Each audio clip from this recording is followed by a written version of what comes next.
जय श्री कृष्ण चैतन्य प्रभु नित्यानंद, श्री अद्वैत गदाधर श्रीवासादि गौर भक्तवृंद। हरे कृष्णा कृष्णा कृष्णा हरे हरे, हरे राम राम राम हरे हरे। हरे कृष्णा। तो सभी भक्तों को दंडवत प्रणाम। तो हम पढ़ रहे हरे कृष्ण प्रभु, दंडवत प्रणाम प्रभु जी। हरे कृष्णा दंडवत प्रणाम। तो हम पढ़ रहे थे भागवतम, और भागवतम का प्रथम स्कंद। 12 स्कंद है ऐसे। तो अभी प्रथम स्कंद में ही है हम। और प्रथम स्कंद में कुल 19 अध्याय है। 19 अध्याय में हम पढ़ लिए, 15वें अध्याय में चल रहे हैं अभी। मतलब खत्म होने वाला है हमारा प्रथम स्कंद। और 16 नंबर श्लोक तक पढ़े थे। तो आज हम पढ़ेंगे 17 नंबर श्लोक से पढ़ेंगे। हम्म। Yes brother. हरे कृष्णा प्रभु जी, दंडवत प्रणाम। सौ सौत्ये व्रत कुमति नात्मद ईश्वरो मे यत्पाद पमद्यम भवाय भजन्ति भव्याः मां श्रान्तवाः मरयोरथिनो भुविष्ठं न प्राहरन् यदनुभाव निरस्तचित्ताः।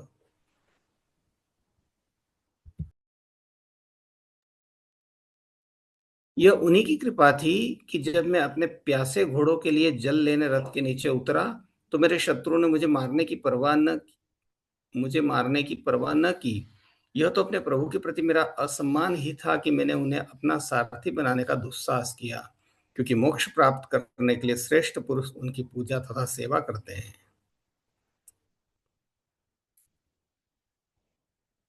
भगवान श्री कृष्ण निर्विशेष वादियों तथा भगवत भक्तों दोनों के द्वारा समान रूप से आराध्य हैं। निर्विशेषवादी उनके जाज्वल्यमान तेज की पूजा करते हैं, जो सच्चिदानंद स्वरूप दिव्य देह से उद्भासित होता रहता है, और भक्तगण पूर्ण पुरुषोत्तम भगवान के रूप में उनकी पूजा करते हैं। जो लोग निर्विशेषवादियों से भी नीचे के हैं, वे उन्हें महान ऐतिहासिक पुरुष मानते हैं, किंतु भगवान तो अपनी विशिष्ट दिव्य लीलाओं के द्वारा सबों सबों को आकृष्ट करने के लिए अवतरित होते हैं, और इस तरह वे पूर्ण स्वामी, मित्र, पुत्र तथा प्रेमी की भूमिका निभाते हैं। अर्जुन से उनका दिव्य संबंध मित्र सख्य भाव का था, अतः उन्होंने अपनी भूमिका पूरी तरह निभाई, जिस तरह उन्होंने अपने माता पिता, प्रेमिकाओं तथा पत्नियों के साथ किया था। इस तरह वे इस तरह के पूर्ण दिव्य भाव में भक्त भगवान की अंतरंगा शक्ति के कारण यह भूल जाता है कि उसका मित्र या पुत्र पूर्ण पुरुषोत्तम भगवान है। यद्यपि भक्त भी कभी कभी भगवान के कार्यों से मोहग्रस्त हो जाता है। भगवान के प्रयाण के बाद अर्जुन को अपने परम मित्र का बोध था, लेकिन इस विषय में अर्जुन कोई गलती नहीं कर रहा था, और न ही उसे भगवान के विषय में कोई भ्रांत धारणा थी। बुद्धिमान व्यक्ति अर्जुन जैसे शुद्ध अनन्य भक्तों के प्रति भगवान की दिव्य करनी के द्वारा आकृष्ट होते हैं। युद्धभूमि में जल का अभाव सर्वविदित तथ्य है। जल वहां दुर्लभ रहता है, और पशु तथा मनुष्य दोनों युद्ध क्षेत्र में निरंतर श्रम करते रहने से प्यासे उठते हैं, और प्यास बुझाने के लिए जल की आवश्यकता पड़ती है। विशेष रूप से घायल सैनिक तथा सेनापति मृत्यु के समय अत्यधिक प्यासे उठते हैं, और कभी कभी ऐसा भी होता है कि जल न मिलने के कारण ही विवश होकर मृत्यु हो जाती है। लेकिन कुरुक्षेत्र के युद्ध में पानी के अभाव को भूमि का भेदन करके पूरा किया गया। भगवान की कृपा से किसी भी स्थान को भेद करके जल आसानी से प्राप्त किया जा सकता था। यदि वहां भेदन करने की सुविधा हो, आधुनिक प्रणाली भी भूमि के भेदन के सिद्धांत पर कार्य करती है। फिर भी आज के इंजीनियर आवश्यकता पड़ने पर तुरंत खुदाई करने में समर्थ नहीं हो पाते। लेकिन इतिहास से पता चलता है कि पांडवों के काल में अर्जुन जैसे बड़े बड़े सेना नायक घोड़ों तक को तुरंत जल पिला सकते थे। मनुष्यों की तो बात ही क्या, वे तीक्ष्ण बाण से पृथ्वी की कठोर सतह को भेद कर ही नीचे से जल निकाल सकते थे। यह विधि आधुनिक विज्ञानियों को आज भी अज्ञात है। हरे कृष्ण। हम्म। तो वही प्रसंग चल रहा है जब अर्जुन याद कर रहे हैं भगवान के भगवत धाम प्रस्थान करने के बाद में, कि भगवान की कृपा से मैं क्या क्या कर पाया। तो अभी याद करें कि भगवान की कृपा थी कि मैंने प्यास से घोड़ों के लिए जल लेने रथ से नीचे उतरा था, तो मेरे शत्रुओं ने मुझे मारने की परवाह नहीं की। तो भगवान की कृपा से इस प्रकार से परवाह नहीं की, वो इस तरीके से अर्जुन बता रहे हैं। तो यह तो मेरा प्रभु के प्रति असम्मान ही था। अभी याद कर रहे हैं कि वो मैंने सारथी बना के रखा था, घोड़े आंक रहे थे मेरे, बोले मैंने अपने सारथी बनाने का दुस्साहस किया, क्योंकि मोक्ष प्राप्त करने के लिए श्रेष्ठ पुरुष उनकी पूजा तथा सेवा करते हैं। तो सबको ही करते हैं, निर्विशेषवादी जो भगवान का रूप नहीं मानते, निराकार मानते हैं भगवान को, ब्रह्म ज्योति में मिलना चाहते हैं, वो लोग भी अंततः भगवान की ही पूजा कर रहे हैं। भगवान से ही जो प्रकाश निकलता है शरीर से, उसी की पूजा कर रहे हैं एक तरीके से। तो वही प्रभुपाद जी बताएं कि दोनों के ही तो आराध्य है भगवान तो, लेकिन इनसे भी नीचे होते हैं, भगवान को निराकार मानने वाले उससे भी नीचे होते हैं कुछ लोग। वो बोलते हैं कृष्ण राम थोड़ी ना भगवान है, वो महापुरुष थे, महापुरुष, बस केवल महापुरुष, इतना ही, ऐसे बोलते हैं। तो वो नहीं जानते कि महापुरुष नहीं है। महापुरुषों के भी जो भगवान है वो है राम और कृष्ण। तो प्रभुपाद जी वाला पॉइंट बताए। दूसरा वो कि युद्ध के समय में बहुत भयंकर प्यास लग जाती है, इस प्रकार से जब व्यक्ति मरने वाला होता है या फिर इस प्रकार की भयंकर स्थिति होती है, थक जाते हैं इस प्रकार से मेहनत करते करते, तो इस प्रकार से जल की आवश्यकता होती है, प्यासे हो जाते हैं। जल न मिले के कारण ही विवश होकर कई बार मृत्यु भी हो जाती है। लेकिन उस समय बहुत अच्छी टेक्नोलॉजी हुआ करती थी, एक बाण जमीन पे लगाया पानी आ गया इस तरीके से। तो ऐसी टेक्नोलॉजी आज भी नहीं है, आज भी बोरिंग करवाते हैं हम, पानी करवाते हैं, लेकिन काफी खर्चा होता है उसमें, और पानी निकलेगा कि नहीं निकलेगा गारंटी नहीं है उसमें, इस प्रकार से। तो टेक्नोलॉजी मतलब हम सोच रहे बहुत एडवांस हो गई, लेकिन पहले और भी एडवांस थी मतलब। हरे कृष्ण। धर्माण्युदार रुचिरस्मितशोभितानि, हे पार्थ हे अर्जुन सखे कुरुनन्दनेति, संज्ञालिप्तानि नरदेवहृदस्पृशानि, स्मर्तुर्लुठन्ति हृदयं मम माधवस्य। हे राजन, उनके परिहास तथा उनकी मुक्त बातें अत्यंत सुहावनी तथा सौंदर्य से अलंकृत होती थी। हे पार्थ, हे सखा, हे कुरुनंदन कहकर उनका पुकारना तथा उनकी समस्त सहृदयता की अब मुझे याद आ रही है और मैं अभिभूत हूँ। हम्म।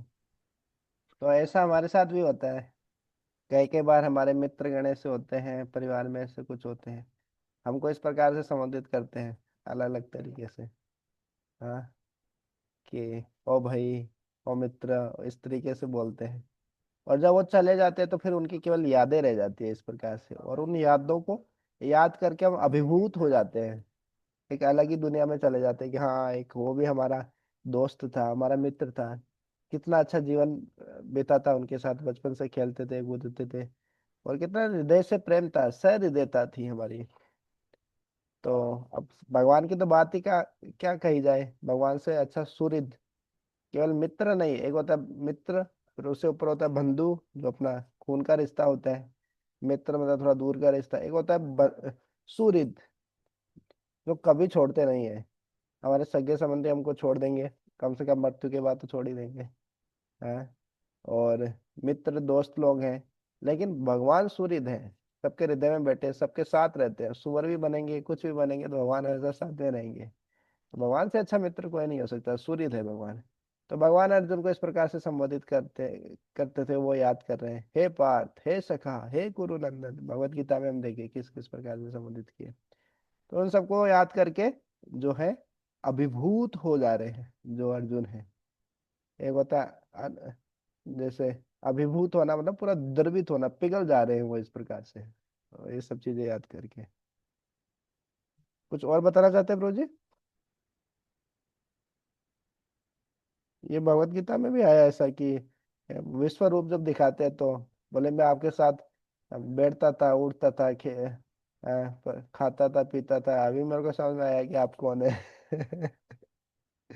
मैं तो आपको अपना मित्र ही मान रहा था, दोस्त ही मान रहा था, आपको कितना डांटा, कई बार मजाक किया आपके साथ इस प्रकार से। तो वही इसमें भी वही है अभी।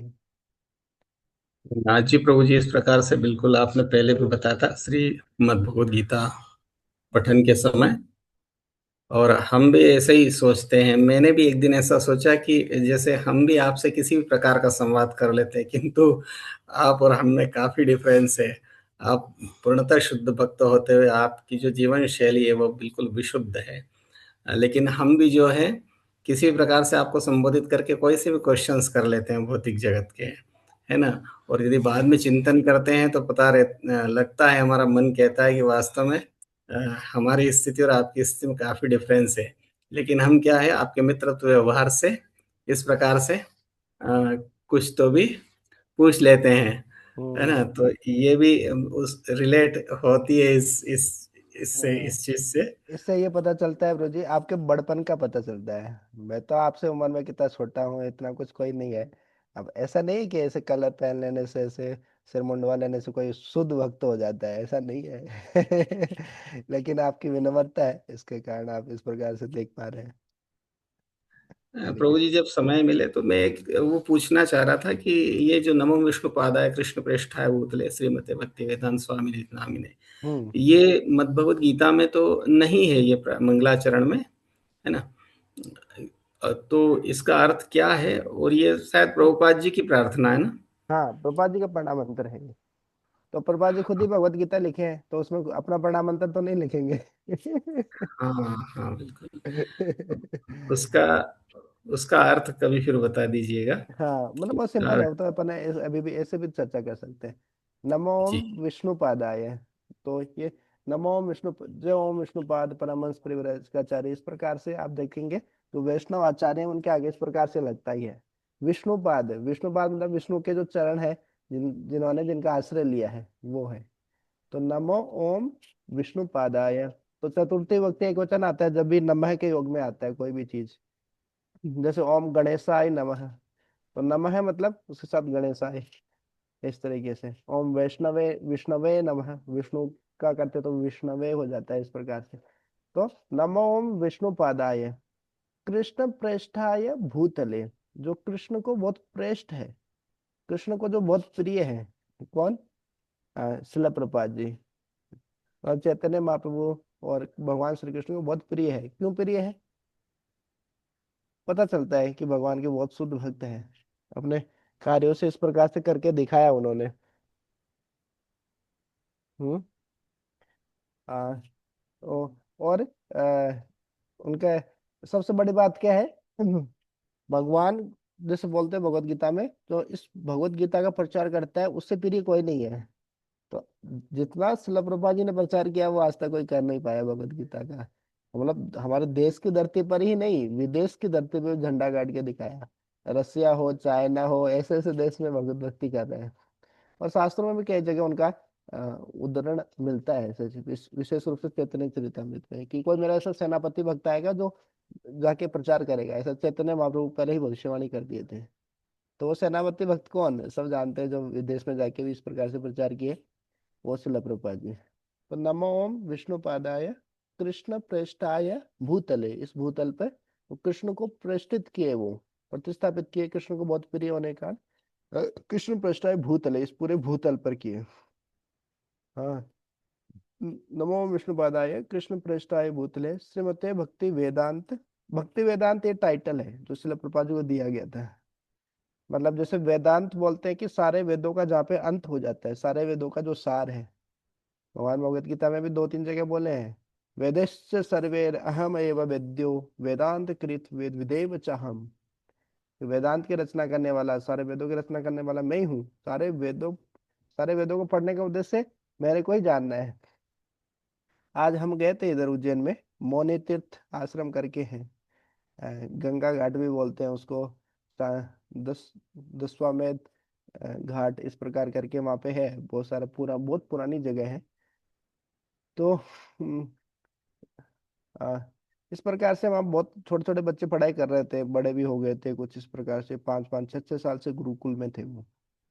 तो वो कर्मकांड वगैरह यजुर्वेद का जो शुक्ल रहता है, जो शादी विवाह में कर्मकांड होता है, ये जो दुर्गा रुद्राष्टकम इस प्रकार से यजुर्वेद शुक्ल का है ना, शुक्ल यजुर्वेद का कुछ कुछ पाठ है, वो इस तरीके से पाठ करते हैं।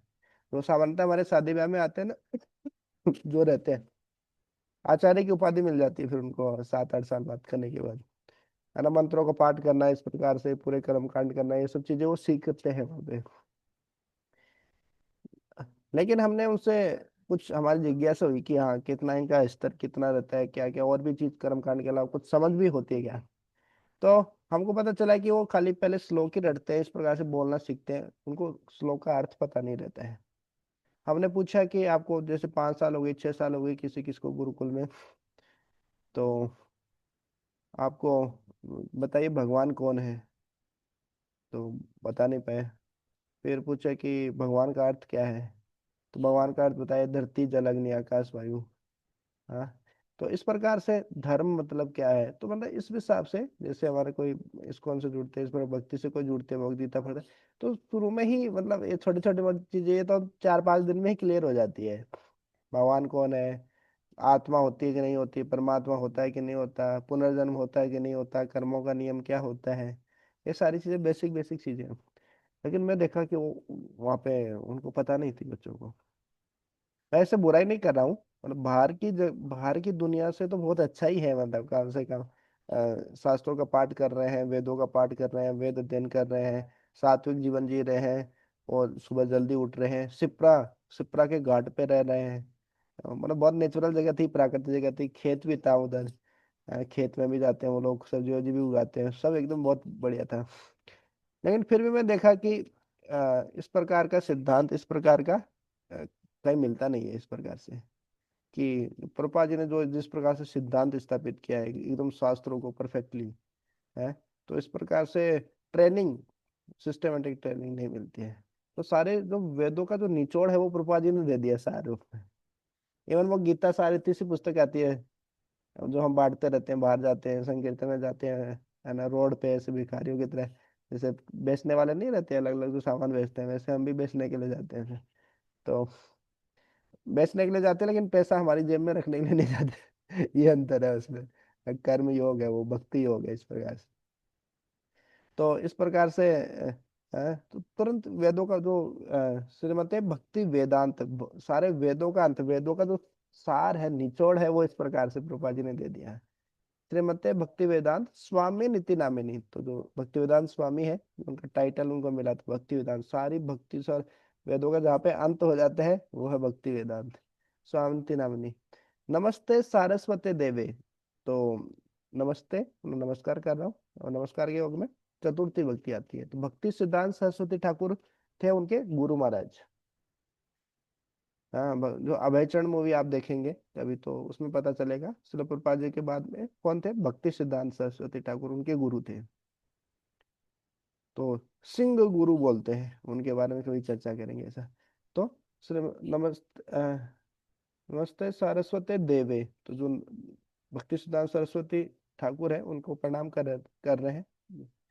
देवे, नमस्ते गौर सारस्वती गौरवाणी देवे, प्रचारिणी। गौरवाणी प्रचारिणी, जिन्होंने, जो गौर है, गौरांग महाप्रभु जो है, गौर की वाणी का प्रचार किया, प्रचार गौरवाणी किया। प्रचारिणी पूरे विश्व में जिन्होंने प्रचार किया। और उनका मुख्य मुख्य कार्य क्या था, एक्चुअली शिला प्रभुपाद जी तो पहले कोई सन्यासी नहीं थे, ब्रह्मचारी नहीं थे, वो तो गृहस्थ थे। लेकिन भक्ति सिद्धांत सरस्वती ठाकुर देखते ही समझ गए थे, उनको बोल दिया था, आप विदेश जाके प्रचार क्यों नहीं करते हो। और एक दो बार शिला प्रभुपाद जी ने कुछ पत्र वत्र लिख के, इस प्रकार से उनके साथ बात हुई, गुरु अपने भक्ति सिद्धांत सरस्वती ठाकुर महाराज के साथ, अपने गुरु के साथ।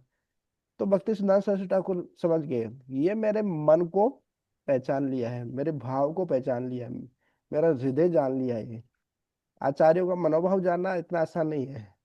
तो बोले ये परंपरा को आगे बढ़ाएगा, है। तो वो जान लिए थे, इस भौतिक जगत में इतने सारे धार्मिक संस्थाएं हैं, इतना है कुछ है, लेकिन निर्विशेष और शून्यवाद ये भरा पड़ा है। इसके कारण व्यक्ति भगवान के चरणों में शरणागत नहीं होता। निर्विशेष और शून्यवाद। हाँ। तो निर्विशेष क्या है, भगवान का रूप नहीं मानते, अरे भगवान का कोई रूप नहीं होता, भगवान की सेवा करने की जरूरत नहीं है, भगवान की बहुत सारी सेवा कर रहे हैं, लक्ष्मण सेवा करे, बहुत कुछ हो रहा है, भगवान की सेवा करने की जरूरत नहीं। निर्विशेष भगवान का रूप नहीं मानते हैं। रूप मानेंगे तो सेवा करना पड़ेगा, नाम जप करना, आरती करना, इस प्रकार से भगवान की लीलाओं का के बारे में श्रवण करना। तो निर्विशेषवाद, इस प्रकार से भगवान को निराकार कर देते हैं। ये सबसे बड़ा अपराध है, निराकार। जैसे आपका रूप है, सुंदर सा रूप है, बोले राठौड़ प्रभु जी कितने सुंदर हैं, श्रीधर प्रभु हमारे कितने साधु पुरुष। नहीं नहीं, उनका कोई रूप ही नहीं है, उनके कोई, उनका मुंह मुंह भी नहीं है, उनके कुछ भी नहीं है। तो एक प्रकार के कितना बड़ा अपमान है किसी का रूप होने के बाद में उसको बोलना कि निराकार है। हाँ, वो बात सही है कि उनके शरीर से अंग कांति निकलती है, ब्रह्म ज्योति है, वो निराकार है। हाँ। तो निर्विशेषवाद है, ये बहुत भयंकर है। ये ऐसी विचारधारा है जो हमको भगवान की सेवा करने से रोकती है। दूसरा शून्यवाद है, मरने के बाद सब शून्य हो जाएगा, नास्तिक सिद्धांत जो महात्मा बुद्ध ने दिया है। भगवान खुद ही आए थे महात्मा बुद्ध के रूप में, अलग कारण था उस समय ये सिद्धांत देने का। तो ये शून्यवाद और निर्विशेषवाद ये पूरी दुनिया में फैला हुआ है, मठ मठ में फैला हुआ है। अब हर मंदिर में जाएंगे, मठ में जाएंगे, बाहर जाएंगे, ये निर्विशेष और शून्यवाद कहीं ना कहीं उसका टच मिल ही जाता है, स्पर्श मिल जाता है। शुद्ध भक्ति के बारे में नहीं मिलता है। इसलिए प्रभुपाद जी बार बार हर श्लोक में बताते हैं मायावाद, निर्विशेषवाद, शून्यवाद, इस प्रकार से। तो शुद्ध भक्ति को स्थापित किया, क्योंकि चैतन्य महाप्रभु का जो सिद्धांत है सबसे आगे रामानुजाचार्य जो है, वैष्णव सिद्धांत यहाँ से शुरू होता है। रामानुज आचार्य जब आया, जैसे रामानंदी संप्रदाय, प्रामाणिक संप्रदाय, तो उसके बाद माधवाचार्य, फिर निम्बार्काचार्य, फिर विष्णु स्वामी, फिर चैतन्य महाप्रभु, इस प्रकार से। तो एकदम जो शुद्ध भक्ति है भगवान के प्रति। जैसे हमारे सिद्धांत में ऐसा भी नहीं कि वो विग्रह अलग है, भगवान अलग है, विग्रह के माध्यम से भगवान को पूजा नहीं। शुद्ध भक्त का स्तर जो सबसे ऊंचा सिद्धांत होता है वो होता है विग्रह को ही साक्षात भगवान के रूप में देखना है। विग्रह भगवान से अभिन्न है, अलग नहीं है विग्रह, और भक्तों के साथ आदान प्रदान भी करते हैं उस प्रकार से। तो सबसे ऊंचा सिद्धांत है ये। तो निर्विशेष और शून्यवाद को जिन्होंने खत्म किया पूरी दुनिया से, तो फैला पड़ा था, विदेश में भी जाओ, कहीं पे भी जाओ, ये फैला पड़ा है। ज्यादातर परमात्मावादी इस प्रकार से रहते हैं, ब्रह्मवादी या फिर निराकारवादी या शून्यवादी रहते हैं, नास्तिक रहते हैं। तो निर्विशेष शून्यवादी को जिन्होंने पूरी दुनिया से खत्म किया, पाश्चात्य देश तारणी, और विशेष रूप से जो पाश्चात्य देश है, विदेशी भूमि, उसका तारण किया, उनका उद्धार किया। तो ये सबसे बड़ी बात है श्रील प्रभुपाद जी की। क्योंकि आज तक कभी पहले ऐसा कोई महापुरुष नहीं हुआ। पहले भी गए, स्वामी विवेकानंद जी भी गए थे, लेकिन विवेकानंद जी भाषण दिए थे, उस कारण बहुत फेमस है, लेकिन कोई भक्त नहीं बना था। एक दो उनकी शिष्या बनी थी, एक दो महिला है वो उनकी शिष्या बनी थी, वो भारत आई। भगिनी निवेदिता, जी। भगिनी निवेदिता कहते हैं उनके शिष्या को। अच्छा, देखो आपको वो नाम भी पता है, मेरे को पता नहीं था। तो लेकिन ज्यादा ऐसे ऐसा नहीं हुआ कि बहुत क्रांति आ गई हो, बहुत सारे भक्त बन गए हो। तो ऐसा नहीं हुआ, ऐसा शिला प्रभुपाद जी ने ही करके दिखाया। तो ये प्रभुपाद जी का प्रणामांतर ज्यादातर क्या रहते हैं, जो किसी भी आचार्य के प्रणामांतर उनके कोई शिष्य या कोई दूसरे विद्वान जन इस प्रकार से बनाते हैं उनका व्यवहार देख के। लेकिन ये शिला प्रभुपाद जी ने खुद दिया था ये प्रणामांतर। ये सीक्रेट है। तो शिला प्रभुपाद जी ही इसको में मुख्य आचार्य हैं। मतलब बाकी बाद में बहुत सारे गुरु आएंगे जाएंगे, लेकिन जो शिक्षा है वो शिला प्रभुपाद जी की ही चलेगी 10,000 साल तक। पहले से वैसी जी, भविष्यवाणी है। साधुवाद महाप्रभु उसका जोड़ रहा था। हम्म। भक्ति सिद्धांत सरस्वती ठाकुर जी का है उसके अंदर। मैं माता सरस्वती से उसको जोड़ रहा था, क्योंकि इसका अर्थ कहीं मिला नहीं, तो हाँ पूछना हाँ। पड़ा। नहीं, बहुत सारे ऐसे ही समझते हैं, इवन इस्कॉन में भी। इस्कॉन में बहुत सारे सरस्वती बोलते हैं उधर। मतलब हाँ, सारस्वती मतलब पता नहीं कि भक्ति सिद्धांत सरस्वती ठाकुर के लिए आ रहा है, उसको सरस्वती ही बोलते हैं, वो सोचते हैं सरस्वती माता के लिए आ रहा है। जैसे अपन बोलते हैं वही। नारायणम नमस्कृत्य नरम चैव नरोत्तमम, इस प्रकार से। तो उसमें वो सरस्वती देवी आती है इस प्रकार से, ऐसे जो भागवत का एक श्लोक है उसमें। लेकिन यहाँ पे जो सारस्वती है वो भक्ति सिद्धार्थ सरस्वती ठाकुर की है।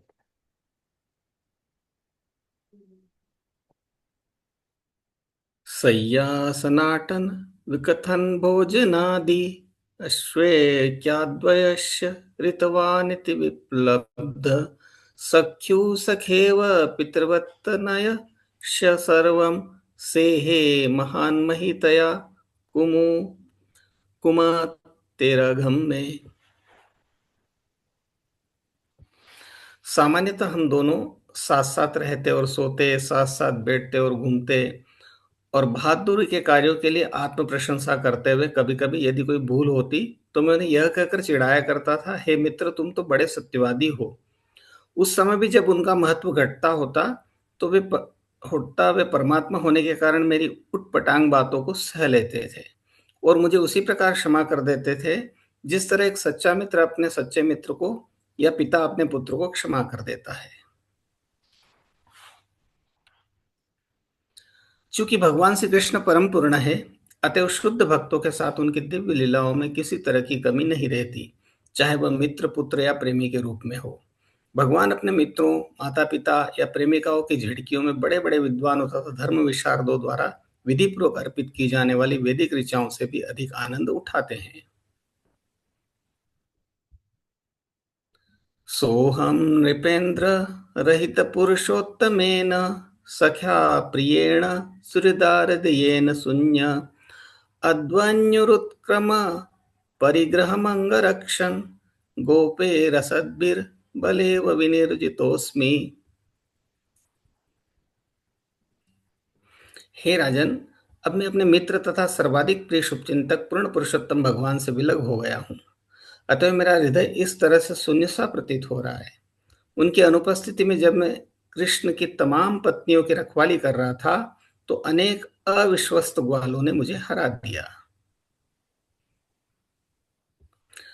इस श्लोक की सबसे महत्वपूर्ण बात यह है कि अर्जुन किस तरह ग्वालों की असभ्य टोली द्वारा हरा दिए गए और किस तरह इन संसारी ग्वालों ने भगवान की पत्नियों के शरीर का स्पर्श किया होगा, जिनकी रखवाली अर्जुन कर रहे थे।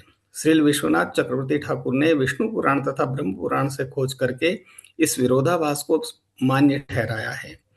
इन पुराणों में कहा गया है कि एक बार स्वर्ग की सुंदरियों ने अपनी सेवा से अष्टावक्र मुनि को प्रसन्न कर लिया, तो मुनि ने उन्हें वरदान दिया कि तुम्हें परमेश्वर पति के रूप में प्राप्त होंगे। अष्टावक्र का शरीर 8 स्थानों से टेढ़ा था, अतः वे खास तरह से झुककर टेढ़ा चलते थे। हंसी रोक न पाई, तो मुनि ने क्रुद्ध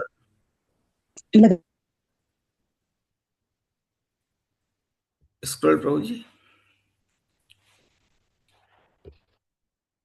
तो मुनि ने क्रुद्ध होकर उन्हें शाप दिया कि यदि उन्हें पति रूप में भगवान प्राप्त हो भी जाएं, तो भी उनका अपहरण दुष्टों के द्वारा होगा। बाद में उन कन्याओं ने स्तुतियों द्वारा मुनि को फिर से प्रसन्न किया, तो मुनि ने फिर वरदान दिया कि अपहरण होने पर भी उन्हें अपने अपने पति वापस मिल जाएंगे। अतएव मुनि के वचनों को सही बनाने के लिए स्वयं भगवान ने अपनी पत्नियों का अपहरण अर्जुन की सुरक्षा में रहते हुए कर लिया, अन्यथा उन दुष्टों के स्पर्श करते ही सारी की सारी पत्नियां अदृश्य हो गई होती। इसके साथ ही जिन गोपियों ने कृष्ण की पत्नी बनने के लिए प्रार्थना की थी, वे भी अपनी अपनी इच्छा पूरी होने पर अपने अपने स्थानों पर लौट आई। भगवान कृष्ण के प्रस्थान के बाद उन्होंने चाहा कि उनके सारे संगी भगवत धाम वापस आ जाएं और वे सभी विभिन्न अवस्थाओं में वापस बुला लिए गए। तो यहाँ से ये भी समझ में आता है, भगवान भी परीक्षा लेना चाहते हैं, इस प्रकार से दिखाना चाहते हैं कि देखिए बहुत अपने शक्ति पे घमंड है, तो मेरी पत्नियों की रक्षा नहीं कर पाए तुम, क्या अर्जुन है कि पूरे विश्व में फेमस सबसे बड़े धनुर्धारी अर्जुन वो हार गए ग्वाल वालों से, बोले वो छीन के लेके तुम स्त्रियों की रक्षा नहीं कर पाए, कैसे क्षत्रिय हो? क्षत्रिय मतलब कि भाई जो स्त्रियों की रक्षा करे, बच्चों की, बड़े बुजुर्गों की, बीमार लोगों की, वही तो क्षत्रिय। तो इस प्रकार से वो उनको हरा दिए और इस प्रकार से ले गए, लेकिन इससे पीछे का रहस्य ये है, अष्टावक्र मुनि को प्रसन्न किया था, फिर हंस दिए तो फिर इस प्रकार से श्राप मिल गया, फिर प्रसन्न हो गए, तो भगवान ने इस तरीके से वो अपहरण करके ले गए, इस प्रकार से बता रहे हैं।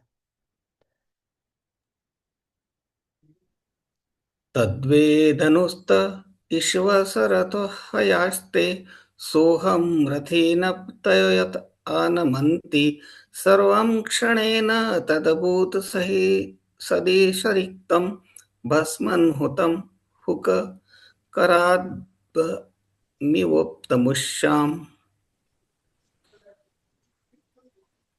मेरे पास वही गांडीव धनुष है, वे ही तीर है, उन्हीं घोड़ों के द्वारा खींचा जाने वाला वही रथ है और उन्हें इस्तेमाल करने वाला मैं वही अर्जुन हूँ जिसके सामने सारे राजा सिर झुकाया करते थे, किंतु भगवान कृष्ण की अनुपस्थिति में वे सब एक ही क्षण में शून्य हो गए हैं। यह वैसा ही है जैसे राख में घी की आहुति डालना, जादू की छड़ी से धन एकत्र करना या बंजर भूमि में बीज बोना।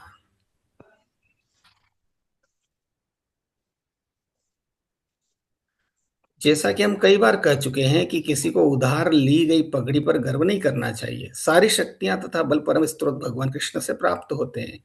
वे सब तब तक कार्यशील रहते हैं जब तक भगवान की इच्छा रहती है। उनके न चाहने पर वे सब समाप्त हो जाते हैं। जिस तरह सारी विद्युत शक्ति बिजली घर से प्राप्त होती है और जो ही बिजली घर विद्युत ऊर्जा देना बंद कर देता है कि सारे बल्ब बेकार हो जाते हैं, ऐसी शक्तियां भगवान की इच्छा से क्षण भर में उत्पन्न की जा सकती है या वापस ली जा सकती है। भगवान के आशीष के बिना आधुनिक सभ्यता मात्र बच्चों का खेल है। जब तक माता पिता बच्चे को खेलने देते हैं तब तक सब कुछ ठीक ठाक रहता है, लेकिन जो ही माता पिता अपनी अनुमति वापस ले लेते हैं, बच्चे को खेलना बंद करना पड़ता है। मानवीय सभ्यता तथा इसके सारे कार्यकलापों को भगवान के परम आशीष का अनुगमन करना चाहिए। इस आशीष के बिना मानवीय सभ्यता की सारी प्रगति किसी शव को सजाने जैसा ही है।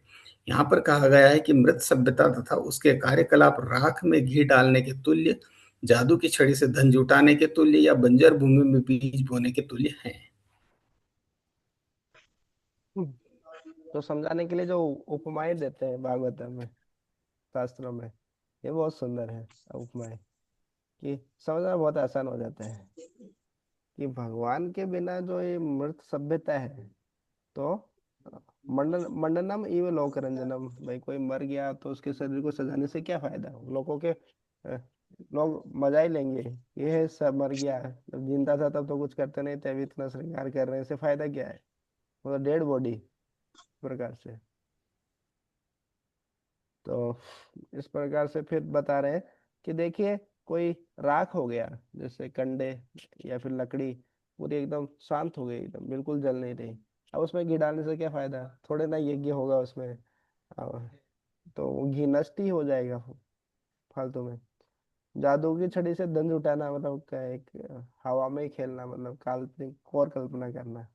और बंजर भूमि में बीज बोने से क्या फायदा हुआ, बंजर भूमि है एकदम, कितना बीज बो कुछ करो, फसल तो होनी नहीं है उसमें। तो ये ऐसा ही है कि भाई मैं वही अर्जुन हूँ, वही घोड़े हैं, वही अस्त्र है, सब कुछ है, लेकिन अब भगवान नहीं है तो वो ग्वाल बाल ही मेरे को हरा के इस प्रकार से चलेंगे। इस प्रकार से अर्जुन बता रहे हैं। जब युधिष्ठिर महाराज पूछ रहे तो भाई इतना दुखी क्यों हो तुम, क्या हो गया, इतना सिर मुंह एकदम लटका हुआ क्यों है तुम्हारा, एकदम से उदास क्यों हो रहे हो, तो ये अर्जुन बता रहे हैं इस प्रकार से हमें। राजन् स्वतयानुपृष्टानां श्रधानसुहत्पुरे विप्रशापि मूढाणां निघ्नतां मुष्टिभिर्मिथः वारुणीं मदिरां पीत्वा मदोन्मथितचेतसाम्। अच्छा, ये राजन् स्वस्त्यानुपृष्टानां श्रेदां न सुहत्पुरे विप्रशापविमूढाणां निघ्नतां मुष्टिभिर्मिथः वारुणीं मदिरां पीत्वा मदोन्मथितचेतसाम् अजानतामिवान्योन्यं चतुष्पश्चावशेषिताः।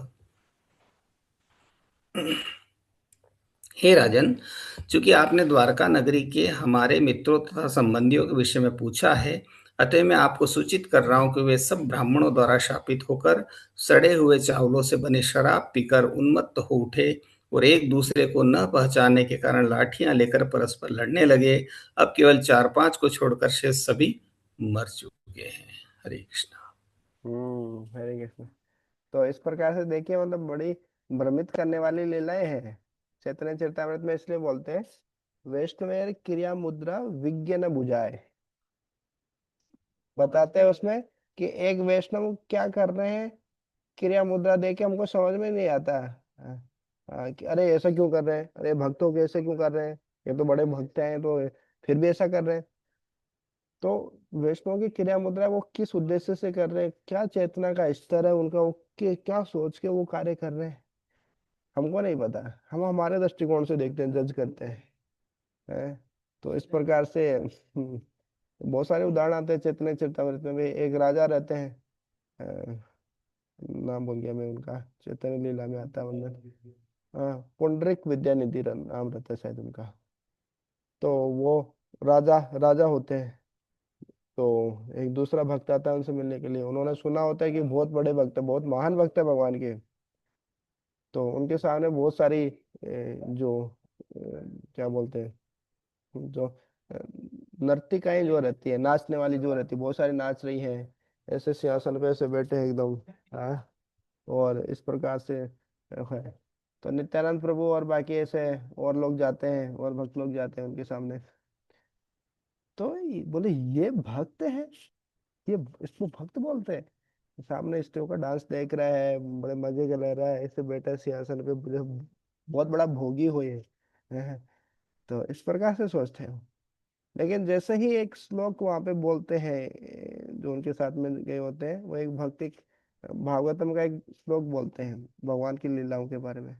जैसे ही वो श्लोक वो लोग सुनते हैं, तो पूरा कृष्ण प्रेम में पागल हो जाते हैं वो, और वहीं से गद्दी से गिरने लौटने लगते हैं इस प्रकार से। तो बोला समझ में आया कौन है ये? बोले ये श्लोक सुन के हमको कोई फर्क नहीं पड़ रहा है, लेकिन ये भगवान के प्रेम में पागल होने हैं इस प्रकार से। तो इस प्रकार से चैतन्य चेतावनी तो और भी उन्नति स्थिति, जैसे एक उदाहरण आता है, किनका उदाहरण आता है मैं भूल गया नाम। हाँ, तो वो मतलब इस प्रकार से जो माता जी लोग हैं उनका श्रृंगार करके, खुद मतलब खुद सन्यासी होते हुए उनको श्रृंगार करके खुद नहलाते थे, खुद कपड़े पहनाते थे, और फिर उनको भगवान के लिए जैसे जगन्नाथ जी के प्रसन्नता के लिए लेके जाते थे कि वो डांस करेंगे, उनके लिए कीर्तन करेंगे इस प्रकार से। लेकिन ये साधारण जीव के लिए संभव नहीं है, बद्ध जीव के लिए वो बहुत ऊंचा स्तर है ये, मतलब नकल नहीं कर सकते इसका कोई। ये देखो वो भी ऐसा करते थे, तो इतना उन्नत स्तर भी है मतलब। तो इस प्रकार से वैष्णव की जो क्रिया मुद्रा है वो समझ में नहीं आती है। हम्म, खास तौर से जो बहुत उन्नत है वो इस प्रकार से कुछ अलग करते हैं भगवान की खुशी के लिए। तो हमको भौतिक दृष्टि से लगता है अरे ये क्या कर रहे हैं, हैं? ब्रह्मचारी हो गए, सन्यासी हो गए, इसको माता जी लोगों से कोई लेना देना ही नहीं होना चाहिए, बात भी नहीं करना चाहिए उसको तो, आदर्श रूप से तो ना किसी लड़की से, माता जी से, कोई ब्रह्मचारी सन्यासी हो। लेकिन वो है, बात भी कर रहा है इस प्रकार से कर रहा है, तो कई बार से डाउट हो जाता है अपने को। लेकिन सोचना चाहिए कि किसी सेवा के लिए कर रहे होंगे, किसी के लिए कर रहे होंगे, थोड़ी इंद्र तृप्ति के लिए थोड़ी कर रहे हैं। तो मतलब ब्रह्मचारी और सन्यासी को सावधान रहना चाहिए, उनके लिए अलग नियम है। लेकिन दूसरे लोगों को ऐसा सोचना चाहिए ताकि उनकी भक्ति सुरक्षित रहे, हमारी भक्ति कम से कम सुरक्षित है। नहीं तो हम दूसरों को देख देख के इस प्रकार से सोच रहे हैं, ओ कुछ चल रहा है क्या इनका, चक्कर चल रहा है क्या इनका, ये बात करते रहते हैं, ऐसा करते रहते हैं, तो कोई फायदा नहीं है उसमें, हमारा ही नुकसान है इस प्रकार से। और हो सकता है कि वो कोई सही कारण से ही बात कर रहे हो।